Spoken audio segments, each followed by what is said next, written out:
So what's happening there, Glenn? I'm almost hesitant to say it because, we all have this experience, I think, where somebody in our family or somebody beloved by someone close to us ends up in like the last stages of their life. They're, experiencing various forms of dementia. They go into nursing homes.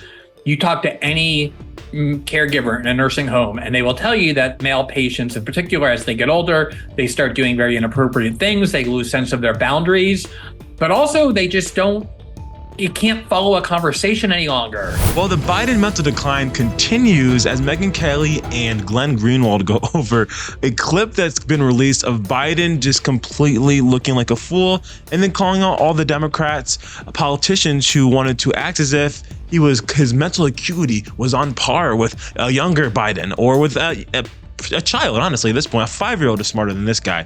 And it's so funny. But before we get into that, I want to remind you guys to subscribe to RTM News to ensure to YouTube that you're enjoying our videos. And then that way they'll continually show up in your feed and then they'll push it out to more people. I'm Titus. Let's get into this video. In the back of that one. Last night, he gave an interview. Well, he didn't give an interview. He's caught at the White House on camera speaking to reporters. This is from Fox News. We went back to look at the original to see what led to this moment. What was it? A question about Debbie Murphy? Somebody asked him a question about what? Oh, asked him about Trump's plan to end birthright citizenship. Okay, that was the question that preceded the outburst you will hear from Joe Biden right here. Listen. Do you still believe he's a threat to democracy? I think what he did was a genuine threat to democracy. My being the oldest president, I know more world leaders than any one of you ever met in your whole goddamn life. Wait, what? So what's happening there, Glenn? I'm almost hesitant to say it because, we all have this experience, I think, where somebody in our family or somebody beloved by someone close to us ends up in like the last stages of their life. They're, experiencing various forms of dementia. They go into nursing homes. You talk to any caregiver in a nursing home, and they will tell you that male patients in particular, as they get older, they start doing very inappropriate things. They lose sense of their boundaries, but also they just you can't follow a conversation any longer. And they get very grumpy at the same time, like almost aggressive. That was like, I would have been concerned for my physical safety if I had been in the vicinity of Joe Biden when he was speaking that way, because actually that dementia can make people very physically powerful. True. Megyn, True. I was going to talk about how the lies that the media told about January 6th, like Brian Sicknick being bludgeoned to death with a fire extinguisher, all the lies that they told. I think it's really worth pausing that if Joe Biden had been reelected, as a lot of them wanted him to do, as the Democratic Party was intending for him to be, he would have 4 more years in this state. 4 more years. He's 82. He would go to 86. He already doesn't know where he is. He has no compartmental self-control. He doesn't understand what's being said to him. And the media and Democrats have spent not just years, but even more so over the last 12 months heading into the election, vehemently insisting that Joe Biden has never been sharper, that he's smarter than everybody in the room, that he's whip smart and detailed focus. And they continue to say it. Simone Sanders said it. Chuck Schumer was saying it just a few months ago. The lie that they told about Joe Biden's mental capacity when they thought they needed him to be reelected is such a foundational lie to our democracy, and so many of them were complicit in it. That's actually terrifying. When you guys think about this, he's still the president. What's today's date? We have like a few days. It's the 8th. We have 12 days until Trump gets inaugurated, right?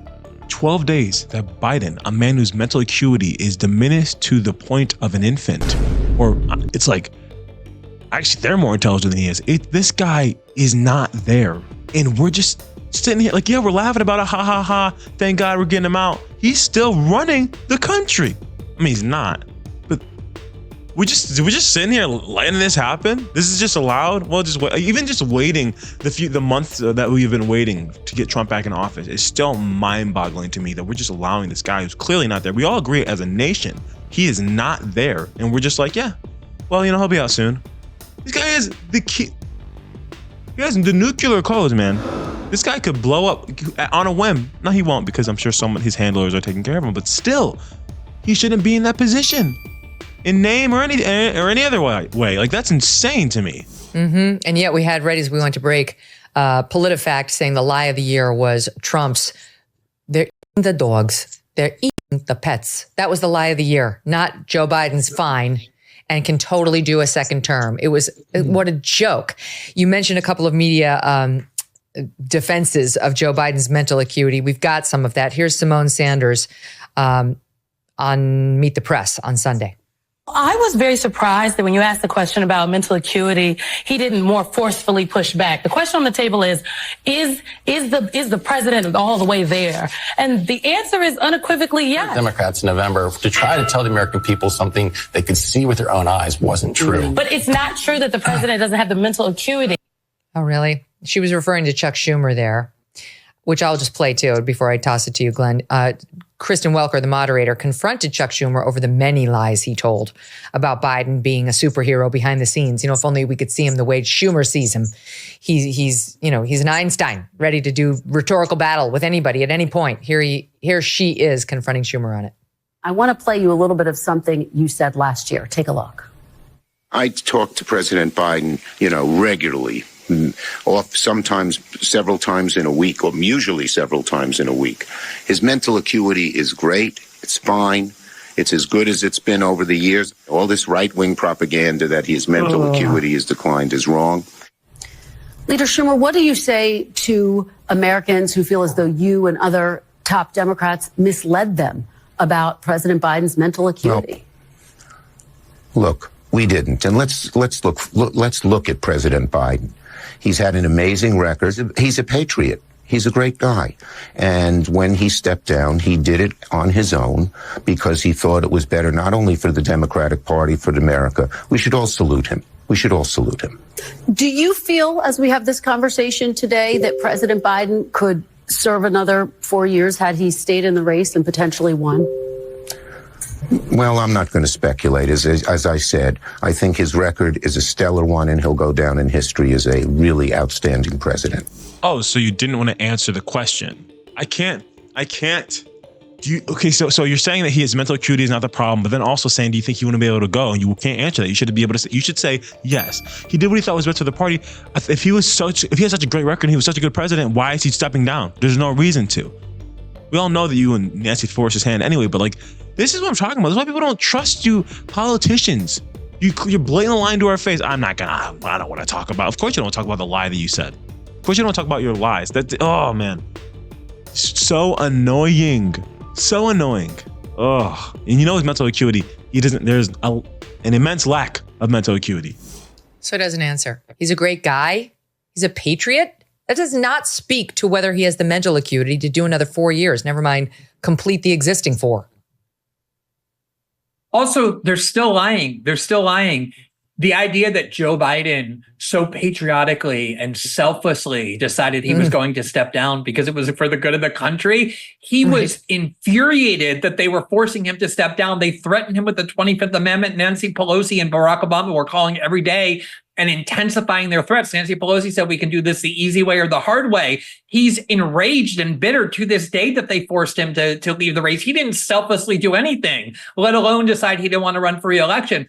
The other part of it, though, Megyn, is there obviously have been times when the media has lied to the public about, the war in Vietnam or Iraq or Russiagate, all Hunter Biden's laptop. And those were instances where the public had no way of knowing what the truth was. They had no way of knowing that they were being lied to. The amazing thing about this case is that if you look at public polling data going back to 2020, 2021, the public knew that Joe Biden was cognitively declining. They knew he was cognitively unfit for the presidency. The media pretended over and over that it was a lie. And until the debate happened, when they couldn't hide it anymore, and they all had to pretend, oh my God, we can't believe it. It turns out Joe Biden doesn't seem like he's all there. And the amazing part about that is when George Clooney wrote that op-ed that ended up being a significant catalyst to forcing Joe Biden out, which is the weird unto itself. But when George Clooney wrote that, he said when he decided that this has to happen was at that fundraiser they did where Barack Obama led him off the stage. And he said that Joe Biden was a Joe Biden I had never seen before.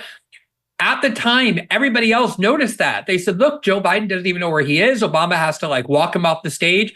the Washington Post, the New York Times, in conjunction with the White House, collaborated to say this was disinformation, right-wing cheap fakes. In other words, they were showing the correct video but lying about it. And then George Clooney comes out and says, yeah, at that event, he wasn't there. And none of these media outlets have remotely accounted for what it is that they did. Even crazier, George Clooney didn't say anything until after the debate happened, though. So he went to this event prior to the debate, said that he wasn't there. I didn't recognize the man. He wasn't there, but you weren't going to say a word until the media decided that, oh, wait, we can't hide this anymore. And that is exactly what they were doing. They were hiding it because everybody knew that Biden wasn't there. We all knew, the American public knew. Some people even said in 2020, I'm voting for him because I'd rather have someone who's not mentally fully there than whatever buzzword or whatever name they want to call Trump. Which is a scary thought. You'd rather have an incompetent, babbling buffoon have control over nuclear codes than a guy who was already president and did a fine job. Insane. But props to Megyn Kelly and Glenn Greenwald for exposing this even further and continually bringing light to the fact that we were not crazy. We were lied to, and the pendulum is swinging. I cannot wait for just 12 days for Trump to be in office. If you enjoyed this video, comment down your thoughts below. I want to know what you guys are thinking, and I'll see you on the next one. Peace.